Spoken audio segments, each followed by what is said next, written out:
કેજરીવાલ જેલમાં જ રહેશે। હાઈકોર્ટનો જામીન આપવાનો ઇનકાર। હાઈકોર્ટે નીચલી કોર્ટનો જામીન આપવાનો નિર્ણય રદ કર્યો। કાલે સુપ્રીમમાં સુનાવણી।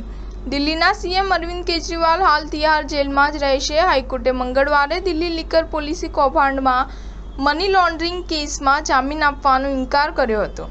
કોર્ટે જણાવ્યું હતું કે દલીલો યોગ્ય રીતે કરવામાં આવી નહોતી, તેથી રાઉઝ એવન્યુ કોર્ટના નિર્ણયને રદ કરીએ છીએ।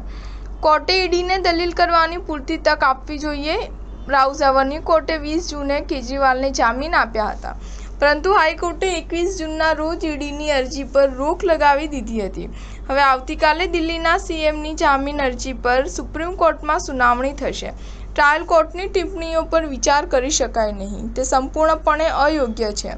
આ દર્શાવે છે કે ટ્રાયલ કોર્ટે સામગ્રી પર ધ્યાન આપ્યું નથી। આ બાબતે એક મજબૂત દલીલ કરવામાં આવી હતી કે જે કલમ 45 પીએમએલએની બેવડી શરતોને ધ્યાનમાં લઈ નથી। ટ્રાયલ કોર્ટે એવો નિર્ણય કર્યો છે કે હાઈકોર્ટના નિર્ણયની વિરુદ્ધ હોય।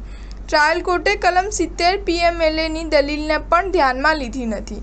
કોર્ટનું એમ પણ માનવું જોઈએ કે સુપ્રીમ કોર્ટે કેજરીવાલને લોકસભા માટે જામીન આપ્યા હતા। એકવાર તેમની ધરપકડને પડકારતી અરજી હાઈકોર્ટમાં ફગાવી દેવામાં આવી છે। જસ્ટિસ મિશ્રાએ કહ્યું કે હાઈકોર્ટ માટે પોતાનો નિર્ણય સુરક્ષિત રાખવો અસામાન્ય વાત છે। સામાન્ય રીતે સ્ટે પિટિશનમાં નિર્ણય તે જ સમયે સંભળાવવામાં આવે છે। આ સાથે સુપ્રીમ કોર્ટે સુનાવણી 26 જૂન સુધી ટાળી છે। સ્ટાર ન્યૂઝ 7 હંમેશા સચ્ચાઈની સાથે।